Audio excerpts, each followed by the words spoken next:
Now, in the previous example, we looked at under the condition for perfectly elastic collisions, how the conservation of energy and conservation of momentum are both required to be satisfied. We'll be looking at that a little bit later on in the labs.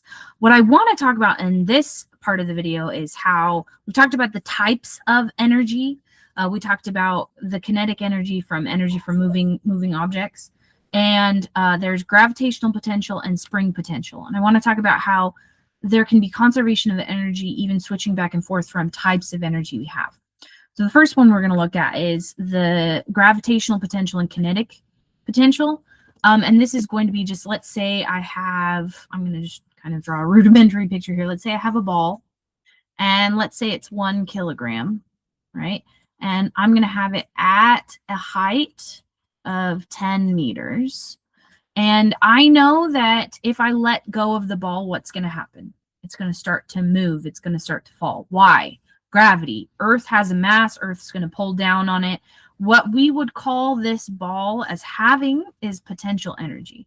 So I write as PE. Some people write it as GPE, gravitational potential. You'll see it a little different. I mean the same thing. It is equivalent to the mass of the ball, the gravitational acceleration from Earth, which is always 9.8 meters per second. In this case, for energy, energy is a positive quantity. It is scalar, so I don't need to include the negative sign in the gravity. And then this is the height, which would be whatever height it is from where it's going to fall or stop moving, right? So as soon as I let it go, it has potential energy, which causes it to move. And as it moves, all of that potential, as it loses height, gets turned into kinetic energy as the velocity increases. So the kinetic energy, again, we've looked at the equation, is 1/2 the mass times the velocity squared. And conservation of energy just states the initial energy in the system is going to equal the final energy in the system. Well, the initial energy of the system, that's just the sum of the types of energies. In this case, I will always set it up like this.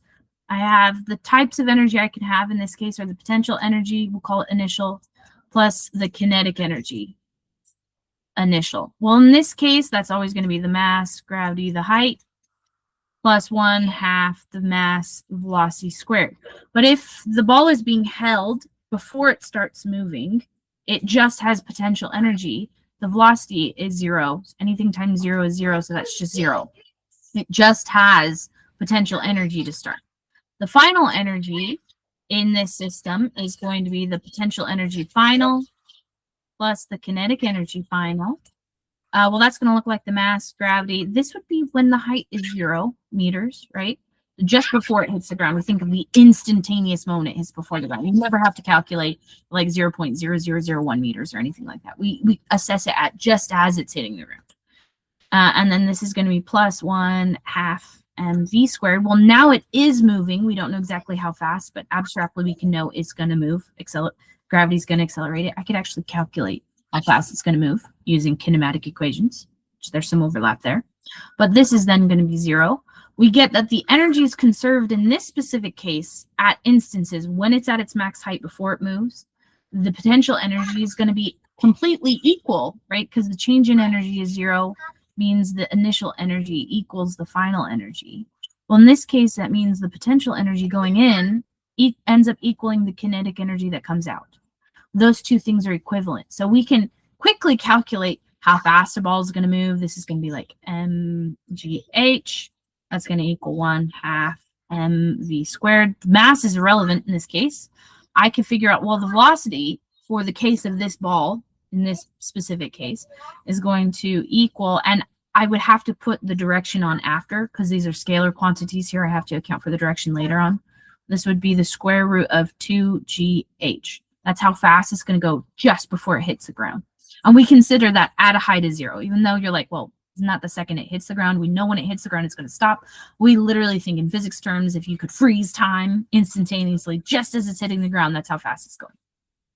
Which is kind of cool because then all the energy is just being converted and conserved and turned into kinetic. And you can figure it out along the way, but essentially it's just going to go straight into that other type of energy. So energy is going to be conserved in this case. The other case I want to look at is spring potential energy. So a spring, we're just going to look at a very simple we haven't talked about oscillatory motion. We will. But if a spring is at its equilibrium, we've talked briefly about the spring force. The force required to push the spring has to do with the substance that the spring is made of, the material, the thickness of it, and how far I'm pushing it, how far it's stretched from, we call this its equilibrium position. That's its happy energy neutral state, or maybe not energy neutral is the right word, lack of energy state. That's its happy place. Now, in terms of this has to do a little bit with Hooke's law, who is incremental in understanding spring force.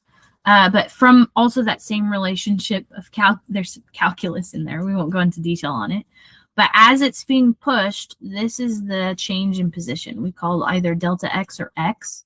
You'll see represented as that. If I push the spring, I've applied force to it. But if I have a spring that's compressed, you can think of it as it is storing energy. It is proportional to, we'll see the equation for this, PES 1/2 kx squared. That looks almost exactly like kinetic energy, right? The kinetic energy equation. You can also see a little bit of the spring force element in there, and that's actually kind of where it comes from. But if I think about the amount of energy being stored, it's going to be it's going to be proportional to the squared distance. It's compressed or stretched. Stretched spring also stores energy. It is also proportional to the the spring coefficient, or the spring constant. Sorry, can't speak my words today.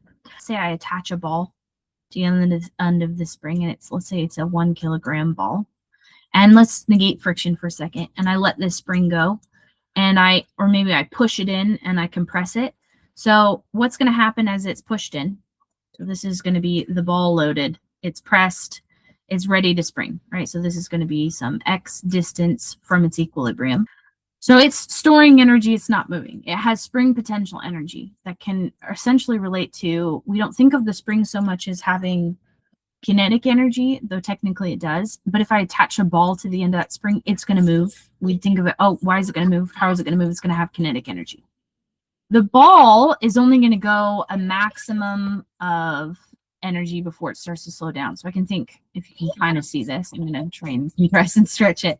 But as the spring stretches to its equilibrium position, I have all that force pushing it out. It's going to reach a maximum velocity at the equilibrium. As soon as it passes the equilibrium, the spring, just by nature, it wants to get back to its equilibrium. It's going to start to contract. It's going to slow the ball down. Now, assuming the ball isn't attached to the spring, it would keep going as the spring slows down, giving it a maximum velocity as soon as it hits there. The ball would keep going at that speed.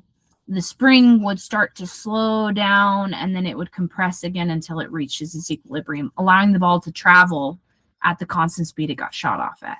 Technically, it's somewhat similar.